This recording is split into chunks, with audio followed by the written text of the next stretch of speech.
Hi, everybody. Good evening to you. I'm Nate Eaton. It is the 14th of May. Every night when I come on, I have to look down to see the date. Are you like that? I can never remember the date until I look at my watch or my phone or my computer or something. But it is the 14th of May. We are at day 23 of Chad Daybell's murder case and murder trial, I should say. 2 witnesses on the stand today. Interesting testimony coming out of the courtroom. Glad you are with us tonight. We'd love to know where you're watching from. And if you have any questions, please post those below too if you're on YouTube or Facebook, wherever you're watching.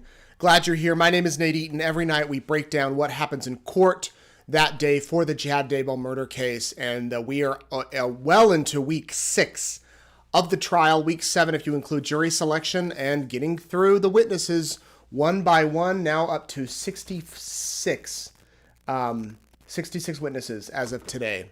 Will we hit 70? We'll see.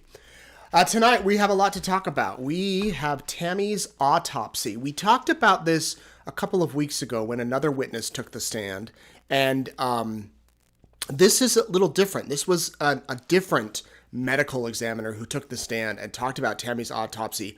And actually, I found her testimony quite fascinating, and her name is Dr. Lily Marsden. She really simplified how coroners or how medical examiners do autopsies, what they do, what they look for, and we'll break that down tonight. And then the other witness who was on the stand today was Rick Wright. He was an FBI agent based in Pocatello for 24 years. And now he's an FBI specialist, and he testified a lot about Alex's movements, the visit to Sportsman's Warehouse around the time of the shootings, the visits to the gun ranges, plural, around the time that Tammy was shot at in the driveway, and around the time that she died, and the time that Brandon Boudreaux was shot at in Arizona. So we'll talk about that too. So let's just jump right into it. Are you ready? I am. Here we go. So Dr. Marsden, one of the first things she talked about is the steps that she takes and her colleagues take when they do an autopsy. The first step when they get a body, well, first of all, let me back up. Dr. Marsden was there at the cemetery in Springville, Utah when Tammy was exhumed. She went to the cemetery, she observed the exhumation, nothing unusual or wrong. She followed the car to the medical examiner's office, the hearse, and then got there and then did the autopsy. And here are the steps that they follow. First, they do an x-ray of the body. Then they do an external examination. They look for bruises, scratches, not dents, what do you call it? Like the little impressions in the skin, things like that might give a sign of something that may have contributed to death. Then there's an internal examination. They basically take out all of the organs and inspect them. They look to see if there's problems with the kidneys, with the heart, with the liver, with other organs that are inside of you, things like that. Then they, they remove the organs, they examine the organs, and then we see that they will remove the brain for dissection later. So the brain is not dissected right then, she said. They will take it and put it in some sort of liquid and have an issue. Okay, I'm getting messages that apparently we're lagging. There's some sort of lag with the feed. And that could be the Wi-Fi in my hotel room. I've been having internet issues. I apologize if it's lagging. Comment below if it is or isn't. I don't know if there's much I can do about that. But I know I'm getting a lot of messages that we're lagging, and I hope that it improves as I get going. It happened earlier today when I was on a Zoom call. It was really lagging, and then it got better. So my apologies. I think I've told you before, I've moved around hotel rooms or hotels in the Boise area throughout the course of the trial. And some have amazing internet, but horrible breakfasts. And some have really good breakfasts and horrible internet. And some have both, great internet and great breakfast, and gyms. Those are the qualifications. All right. Sorry to divert from there. I hope, though, that you can get me okay. So back to the autopsy. These are the things that the medical examiners do. They remove the brain for dissection later. And this is what was done with Tammy Daybell. So they did the x-ray, and they did the external exam, couldn't see anything that would have contributed to her death. death, although they did see bruises on her arms and then the bruise on. And then there was the internal examination that was done. Okay, I'm just getting direction here about our lag. I'm going to keep talking until I'm told otherwise, but I don't know if I need to restart the broadcast. I'd hate to. Let me just put up a standby, just one moment.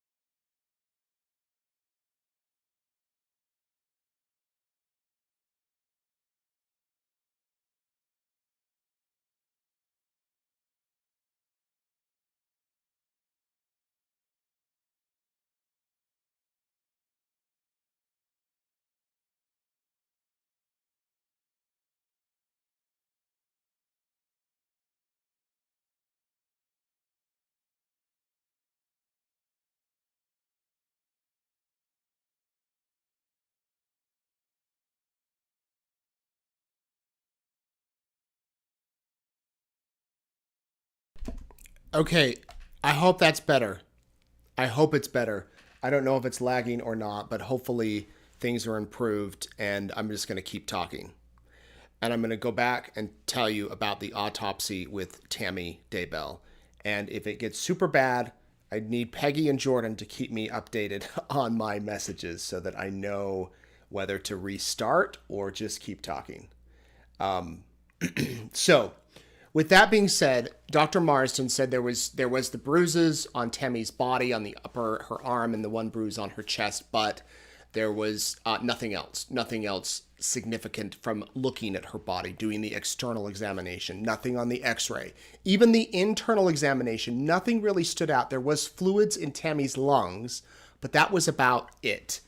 And she talked about, well, actually, I'm just going to play a clip right here that will, she gives a little bit more detail on what they were looking at during the autopsy. What were you able to determine, if anything, in relation to the bruises on Tammy Daybell? So all of the bruises on Miss Daybell were what we would call acute, which meant that under the microscope, the only thing there was bleeding into the soft tissues under the skin. So there was no inflammatory response. So the body had not started to mount a response to try to clean up the injury. What, if anything, were you able to determine in relation to the age of the bruising based on that? So I would consider these perimortem bruises, which would mean that they occurred probably within a couple hours of her death to maybe a few minutes after her death.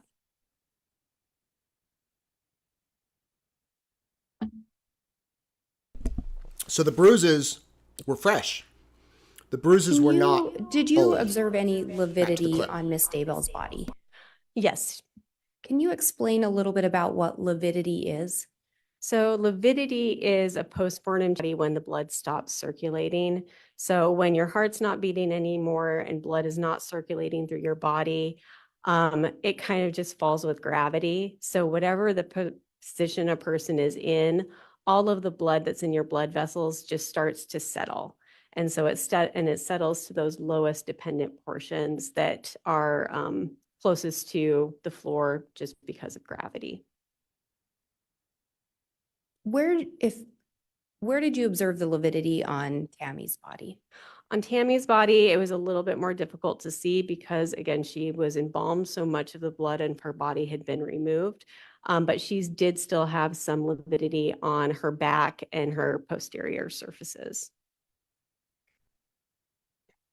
And mentioning the embalming, does that create issues in conducting an autopsy? It can. In this case, did you feel that it affected your ability to perform the autopsy? No. Okay, so Tammy was embalmed, and because of that, there was very little blood left in her body. But Dr. Marsden testified that that was okay, because they were still able to collect fluid from her eyes. She still had urine in her bladder, and they were able to inspect her liver. And because of that, they were able to do some testing. You heard her there talk about the bruises. The bruises were fresh. They had not been, it's not like they were there for some time.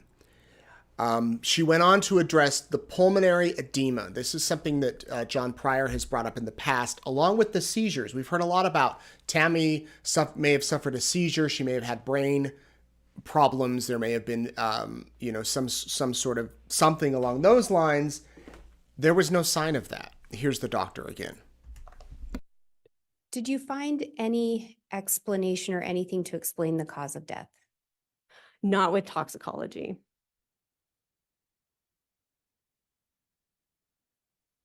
Once that toxicology was ruled out and there was no immediate cause to be seen, what did you next consider as possible causes? So when we have negative autopsies like this, so it's not an autopsy that's completely normal, but there is no cause of death that we're able to see. There's a few things that we have to consider. So we consider, seizure disorders. We consider cardiac arrhythmias, and as far as non-natural causes, we consider asphyxia. So we have to really take a look at all of these possibilities and see what is the most likely and what can essentially be ruled out. So in Tammy Daybell's case, we initially got some information at first that she had been having some minor shaking fits that looked like seizure activity. So we had our neuropathologist examine the brain very thoroughly to see if there was any possible reason why she could be having seizures.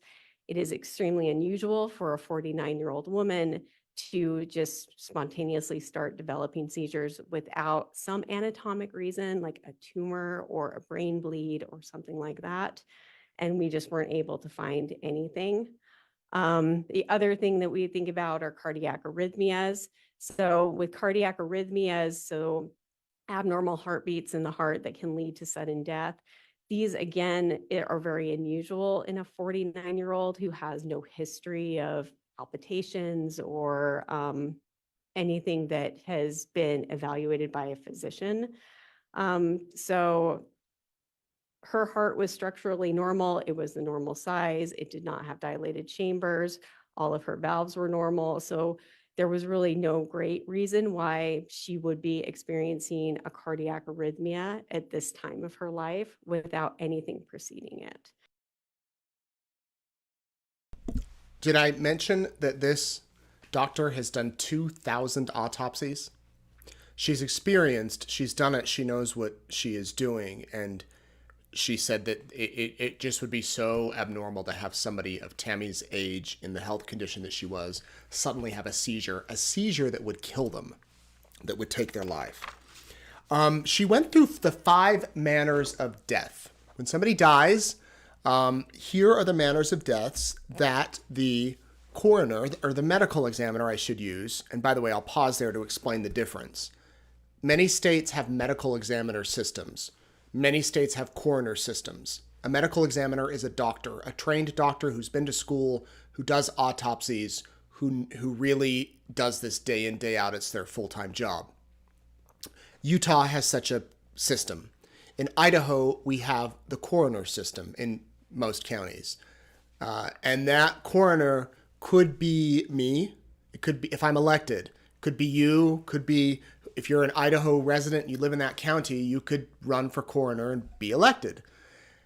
Well, I don't have any medical training, and it still could happen that way. And that's what happened in Fremont County. The coroner was elected, part-time position, not a full-time gig. And so in Utah, they're the ones that did the autopsy on Tammy Daybell when she was exhumed. The ones that did the autopsy on JJ and Tylee was the medical examiner in Ada County in Boise. All of the bodies in northern or in eastern Idaho are taken to Boise to the ME's office when they need autopsies.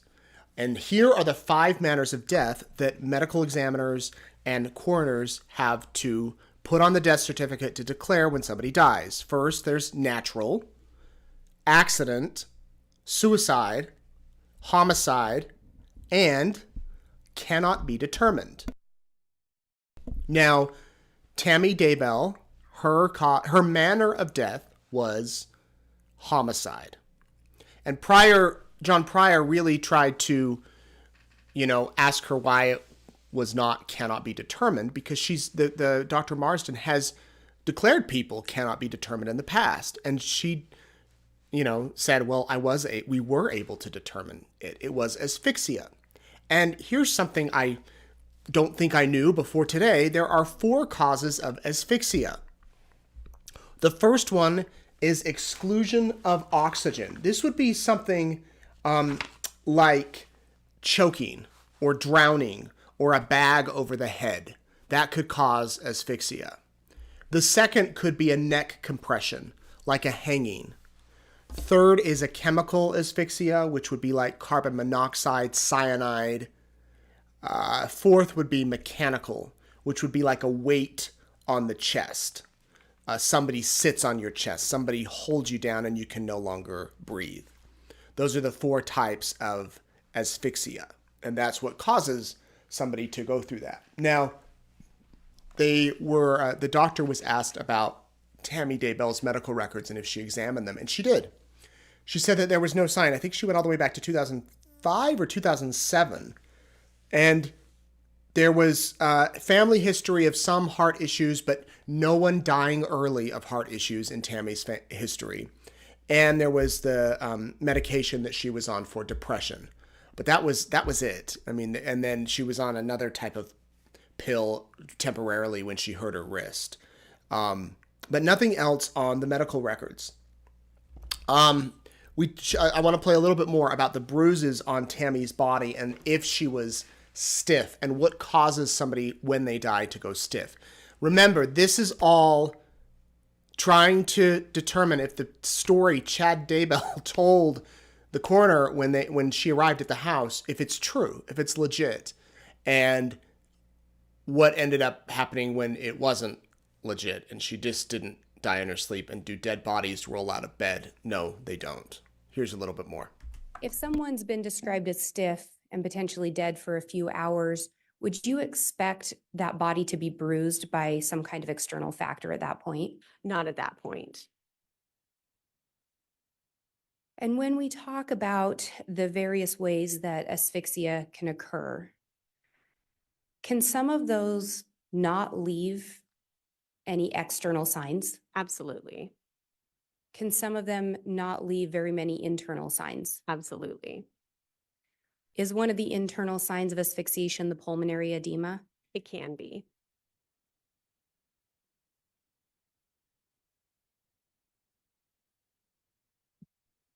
And in this case, did you review some medical